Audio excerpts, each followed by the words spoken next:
लीजिए मैं हाजिर हूं लेकर आपका मनपसंद कार्यक्रम चुन्नू मुन्नी की भाषा बोली। कहानी, खेल और ढेरों चीजें लाए हैं हम भर भर झोली। सुनेंगे कहानी, खेलेंगे खेल और करेंगे कुछ हंसी ठिठोली। पूछेंगे सवाल, करेंगे धमाल, तैयार है बच्चों की टोली। तो चलिए शुरू करते हैं चुन्नू मुन्नी की भाषा बोली।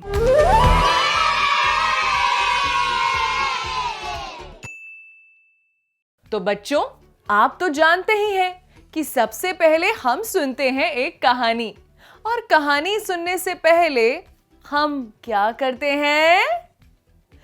बिल्कुल सही, देखते हैं कहानी से संबंधित एक चित्र और जानने की कोशिश करते हैं कि आखिर कहानी में है क्या। तो चलो देखें चित्र। तो बच्चों, इस चित्र को देखो, इसमें क्या क्या दिख रहा है? अरे, यहां तो एक मोटी सी भेड़ है जो पानी के ऊपर झूले में बैठी है।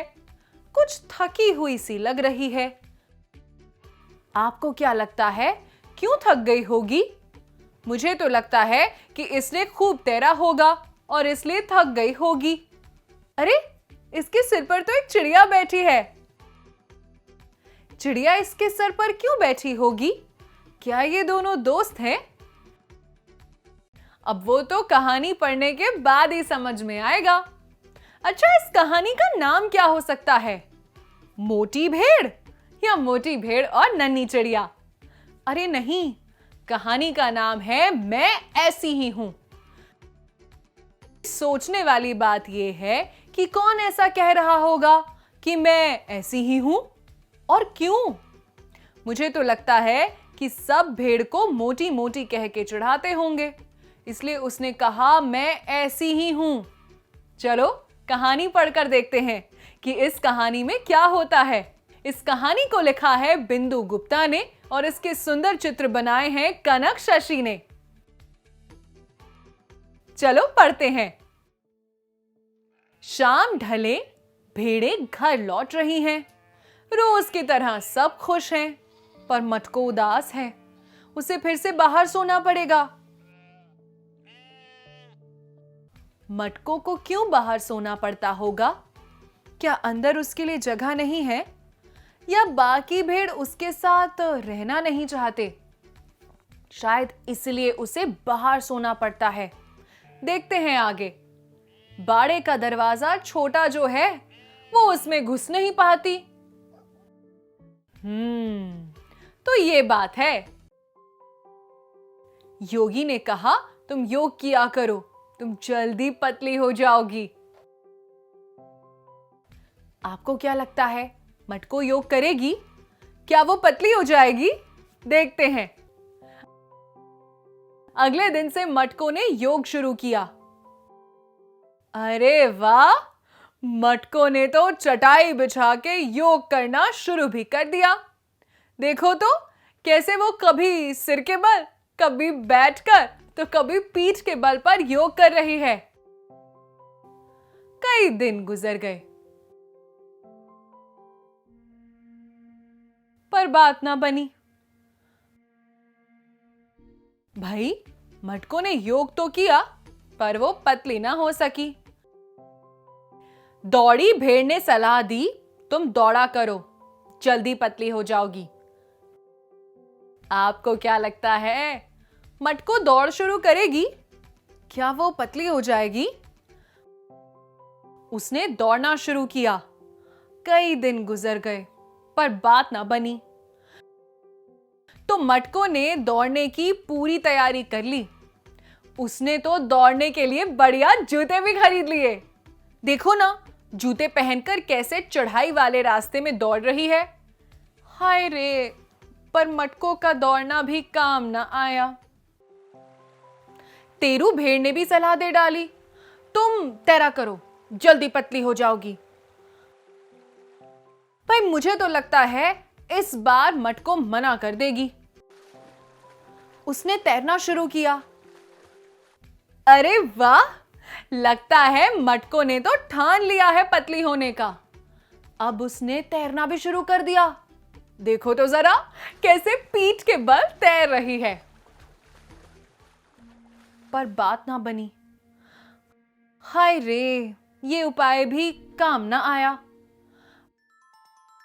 बन्नी भेड़ इतराती हुई साइकिल पर आई और बोली, तुम रोज साइकिल चलाया करो। मटको ने कहा, मैं जैसी हूं वैसी ही भली, और फिर कहीं चल दी। तो इस बार मटको ने मना कर ही दिया। मटको कुछ देर बाद लौटी एक थैला लेकर। वह थैला लेकर क्यों आई होगी? आखिर थैले में क्या होगा? देखते हैं। थैले में कुछ औजार थे। अब सोचने वाली बात यह है कि वह इन औजारों से करेगी क्या? उसे इन औजारों की जरूरत क्या है? कहीं वह इन औजारों से पतली होने के बारे में तो नहीं सोच रही? मुझे तो लगता है वह अपने लिए नया घर बनाएगी। अगली सुबह मटको अंदर सो रही थी। सबने पूछा, अरे तुम अंदर कैसे आई? क्या तुम पतली हो गई? ये योग से हुआ या फिर दौड़ने से? मटको ने कहा, नहीं, मैं जैसी थी वैसी ही हूं, पर अब दरवाजा कुछ बड़ा हो गया है। ओ, तो मटको पतली नहीं हुई, वो जैसी थी वैसी ही है, क्योंकि उसे वैसे रहना ही अच्छा लगा। भाई, मुझे तो ये कहानी बहुत अच्छी लगी और उम्मीद है कि आपको भी बहुत पसंद आई होगी। अब इस कहानी को अपने शब्दों में दोहराते हैं। मटको बहुत उदास थी। मोटी होने की वजह से वह बाड़े के अंदर घुस नहीं पाती थी और उसे बाहर सोना पड़ता था। योगी भेड़ ने उसे योग करने के लिए कहा। मटको ने योग किया, पर वह पतली नहीं हुई। फिर दौड़ी भेड़ ने उसे दौड़ने के लिए कहा। वो रोज दौड़ने लगी, पर फिर भी पतली नहीं हुई। टैरू ने उसे तैरने के लिए कहा। मटको ने ये भी किया, पर यह भी काम ना आया। जब बन्नी ने उसे साइकिल चलाने को कहा, तो उसने तंग आकर कहा, मैं जैसी हूं वैसी ही ठीक हूं। तब वह थैले में कुछ औजार लेकर आई। उसने दरवाजे को काटकर बड़ा कर दिया और आराम से अंदर जाकर सो गई।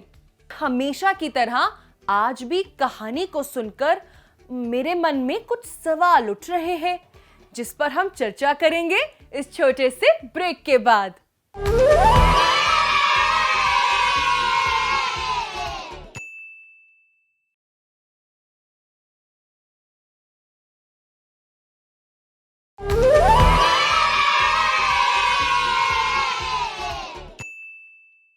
ब्रेक से पहले हमने सुनी थी एक कहानी और मेरे मन में आए कुछ सवाल, और वो हैं, आपको याद है ना कि मटको ने पतली होने के लिए योग किया, रोज दौड़ लगाई और तैराकी भी की, फिर भी पतली ना हो सकी।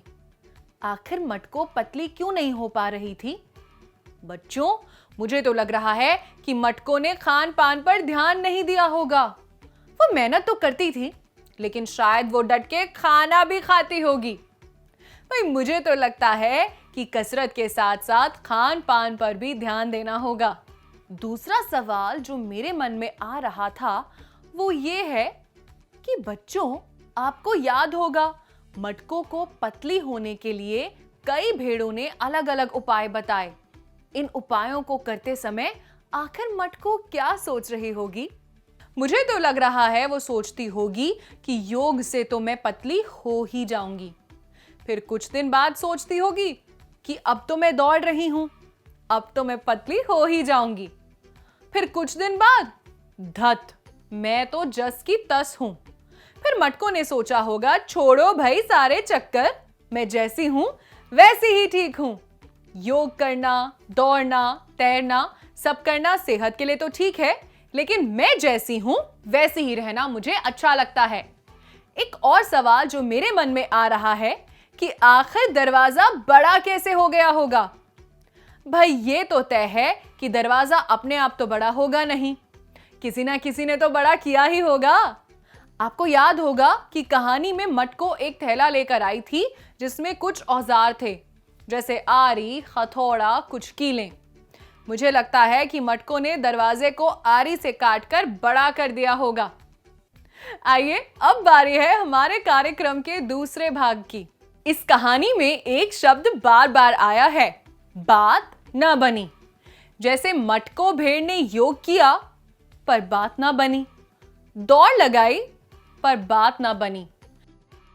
तो आज का हमारा शब्द है बात न बनना। लेकिन इसका मतलब क्या है?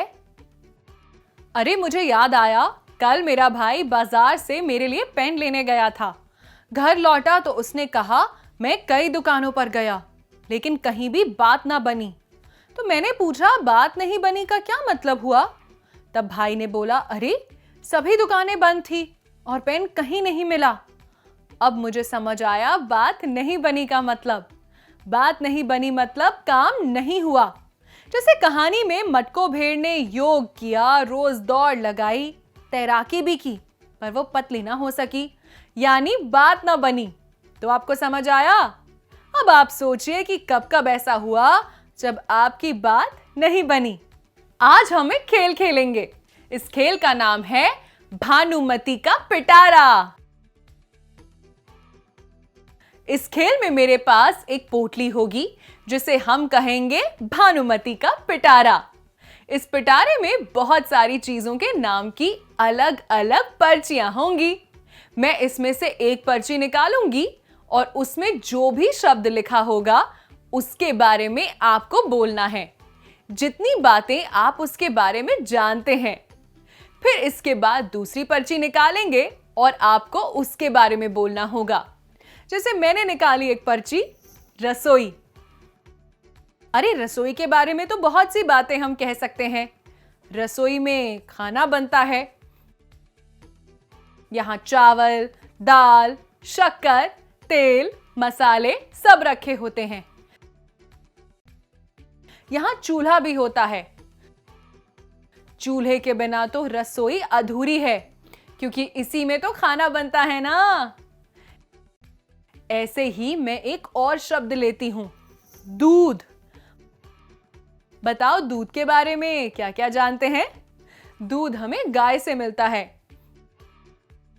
ये सफेद होता है और पीने में मीठा भी होता है। दूध पीने से ताकत मिलती है। दूध से खीर बनती है। दूध को गर्म करने से ऊपर मलाई जम जाती है और इसी मलाई से तो दही और घी बनता है। चलिए, इस भानुमति के पिटारे से एक और पर्ची निकालते हैं, पेड़। अरे, पेड़ के बारे में तो हम बहुत कुछ जानते हैं। पेड़ से हमें फल मिलते हैं, लकड़ी मिलती है, धूप में छाया भी मिलती है। पेड़ के पत्ते हरे होते हैं। इसमें डालियां होती है जिससे हम झूला बांध के झूला झूल सकते हैं। पेड़ वातावरण को साफ रखता है और पेड़ों के कारण ही तो बारिश भी होती है। अरे वाह, क्या बात है! आप लोग इस खेल को अपने दोस्तों के साथ भी खेल सकते हैं। बस आपको एक टोकरी या फिर डिब्बा ले लेना है और उसमें अलग अलग चीजों के नाम की पर्चियां बनाकर डाल देना है। फिर अपने साथियों को एक पर्ची उठाने के लिए कहो और उसमें जो भी शब्द लिखा होगा उसके बारे में बोलने के लिए कहो। अब बढ़ते हैं अपने कार्यक्रम के अगले भाग की ओर। तो क्या आप तैयार हैं? मिलकर एक नया खेल खेलें। आपको यहाँ कुछ अक्षर दिखाई देंगे, जिसमें से कुछ आपने पिछले एपिसोड में देखे हैं और कुछ नए होंगे, जैसे म, त, ल, ब। अब इनमें जोड़ते हैं थोड़ी मात्राएं। मात्रा आ, मात्रा ओ। पहले अक्षरों को मात्रा आ से जोड़ते हैं और देखते हैं कि क्या बना। मा, ता, ला, बा। अब अक्षरों को मात्रा ओ से जोड़ते हैं और देखते हैं कि क्या बना। मो, तो, लो, बो। बहुत बढ़िया बच्चों, हमेशा की तरह खेल को थोड़ा और मजेदार बनाएं। तो चलो इनको जोड़ जोड़ कर शब्द बनाने की कोशिश करते हैं। उससे पहले देखते हैं कि हमारे पास कौन कौन से अक्षर हैं। म, त, ल, ब। मा, ता, ला, बा। मो, तो, लो, वो। मैंने लिया म और त और बन गया शब्द मत। एक और बनाओ, मा और ला बन जाता है माला। ऐसे ही बा और त क्या बना? बात। मैंने लिया बो और ला और बन गया बोला। अरे इससे तो ताला भी बन सकता है। ता और ला बन जाता है ताला। इसी तरह तो और ता क्या बना? तोता। हम इनमें से लात भी बना सकते हैं, जैसे कि ला और त बन जाता है लात। हम 3 अक्षर वाले शब्द भी बना सकते हैं, जैसे ता, ला, ब बन जाता है तालाब। इसी तरह त, ब, ला बना तबला। और यदि 4 अक्षर को मिलाकर बनाएं तो म, त, ल, ब क्या बना? मतलब। तो चलो अब आपकी बारी। जल्दी से शब्द बनाओ और अगर तुम्हारे पास कॉपी पेंसिल है तो उन्हें लिख भी सकते हो। इस कहानी में हमने मटको भेड़ के बारे में पढ़ा, पर क्या आपको पता है भेड़ की याददाश्त तेज होती है और ये कई सालों तक किसी भी चीज को याद रख सकती है। भेड़ तो फोटो में भी एक दूसरे को पहचान सकती है। भेड़ों के बारे में कहा जाता है कि वे अपने नेता के पीछे अंधे की तरह चलते हैं। यदि आगे वाली भेड़ किसी रास्ते पर जाती है तो झुंड के सारी भेड़ उसी रास्ते पर साथ चलने लगती हैं। सोचो यदि किसी रास्ते में बड़ी सी लकड़ी रखी हो और आगे वाली भेड़ इस लकड़ी को कूद कर पार करे। अब यदि उस लकड़ी को हटा दें तो क्या पीछे की सारी भेड़ें ऐसे ही कूद कूद के चलेंगे? भाई ये तो नहीं कह सकते क्योंकि हमने करके देखा नहीं। तो है ना ये रोचक बात भेड़ों के बारे में। अब हम एक और खेल खेलेंगे। हम आपको कुछ चित्र दिखाएंगे और आपको इन चित्रों को जोड़कर कहानी बनानी है। तो बताओ आपको चित्र में क्या क्या दिख रहा है? पहले चित्र में एक रेलगाड़ी दिख रही है और बहुत सारे जानवर हैं। कुछ जानवर रेल के अंदर बैठे हैं और जिराफ, ज़ेब्रा और कुछ जानवर बाहर खड़े हैं। शायद वे भी रेल में चढ़ने वाले हैं। दूसरे चित्र में सभी जानवर रेल के अंदर हैं, लेकिन एक हाथी बाहर है। शायद वो चढ़ नहीं पाया होगा क्योंकि वो बहुत बड़ा है और डिब्बे में अंदर आ नहीं सकता है। और देखो रेल को शेर चला रहा है।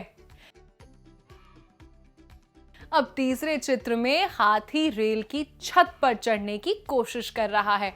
बाकी जानवर खुश हैं क्योंकि हाथी भी उनके साथ रेल की सवारी करेगा। चौथे चित्र में हाथी छत के ऊपर बैठ गया है और कुछ जानवर उसे झांक कर देख रहे हैं। रेल चल पड़ी है, छुक छुक छुक छुक। सब लोग रेल की सवारी का आनंद ले रहे हैं। अब इनको आपस में जोड़ने से क्या कहानी बनेगी? क्या हम इन्हें जोड़कर कहानी बना सकते हैं? कहानी क्या ऐसी हो सकती है? जंगल में पहली बार रेल चली। रेल को शेर चला रहा था। कई जानवर इस पर चढ़ गए, मगर हाथी अंदर नहीं चढ़ पाया क्योंकि वो बहुत बड़ा जो है, दरवाजे से घुस ही नहीं पाया। वो उदास हो गया। सब चाहते थे कि हाथी भी चढ़े। शेर ने कहा तुम ऊपर चढ़ जाओ। हाथी ऊपर चढ़ गया। रेल चलने लगी। सब मजे में थे। अरे चित्रों को जोड़कर कहानी बनाना तो बहुत रोचक है। अब आप बताओ कि आप शेर की जगह होते तो हाथी को क्या सलाह देते? भाई शेर तो चाहता ही था कि हाथी भी रेल की सवारी करे, और मैं भी यही चाहती हूं कि हाथी भी सबके साथ रेल का आनंद ले। मैं यदि शेर की जगह होती तो एक और डिब्बा मंगवाती जिसका दरवाजा बड़ा हो और हाथी जिसमें आराम से बैठ सके। बच्चों, ऐसा मुझे लगता है आप भी सोचें कि अगर आप शेर की जगह होते तो हाथी को कैसे बिठाते। तो बच्चों, आज के लिए बस इतना ही। मुझे यकीन है कि आज सभी ने खूब आनंद लिया होगा। हम फिर मिलेंगे एक और सुंदर कहानी और दिलचस्प खेलों के साथ।